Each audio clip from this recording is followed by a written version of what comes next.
Sa Pilipinas, maraming simpleng kaso o isyu ang madalas binabaliwala, ngunit may karampatang aksyon o parusa sa ilalim ng batas. Narito ang ilan sa mga halimbawa. 1. Paglabag sa kontrata, breach of contract. Halimbawa, hindi pagsunod sa napagkasunduan sa kontrata ng trabaho, serbisyo, o negosyo.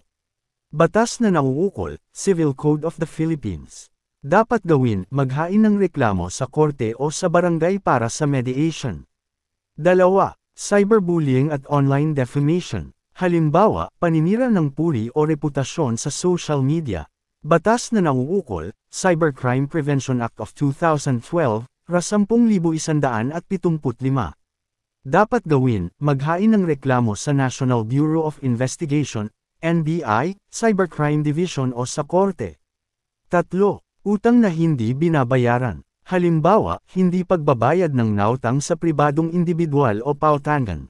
Batas na nauukol, Civil Code of the Philippines, Obligations and Contracts. Dapat gawin, magpadala ng demand letter bago magsampa ng kaso sa Small Claims Court para sa halagang 400,000 piso pababa. 4. Pang-aabala, nuisance. Halimbawa, malakas na ingay, usok, o anumang aktibidad na nagdudulot ng abala sa mga kapitbahay. Batas na nauukol, Revised Penal Code, Local Government Ordinances. Dapat gawin, magreklamo sa barangay o local government unit, LGU, para sa karampatang aksyon. 5. Pagtanggi ng employer na bayaran ang sweldo o benepisyo.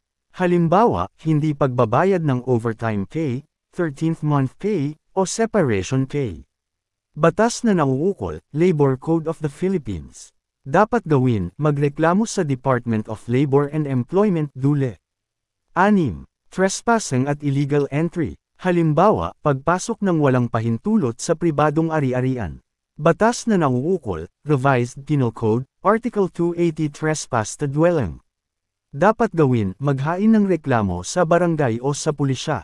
7. Pagpapabiye sa hayop, animal cruelty.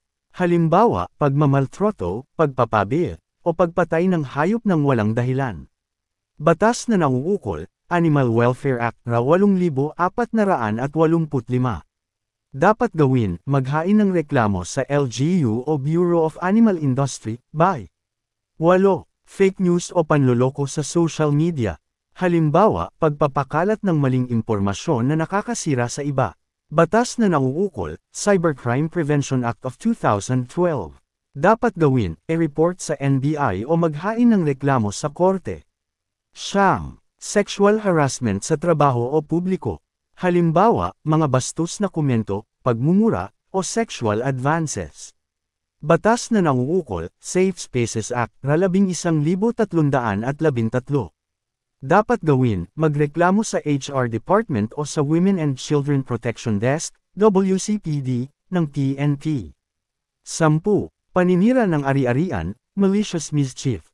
Halimbawa, pagbabasag ng bintana, paninira ng sasakyan, o pagtatapon ng basura sa bakuran. Batas na nauukol, Revised Penal Code, Article 327. Dapat gawin, maghain ng reklamo sa barangay o pulisya.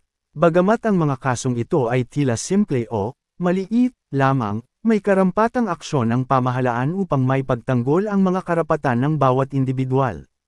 Kung makaranas ng ganitong sitwasyon, makipag-ugnayan agad sa barangay, pulisya, o abogado para sa tamang proseso. Maraming salamat sa panonood.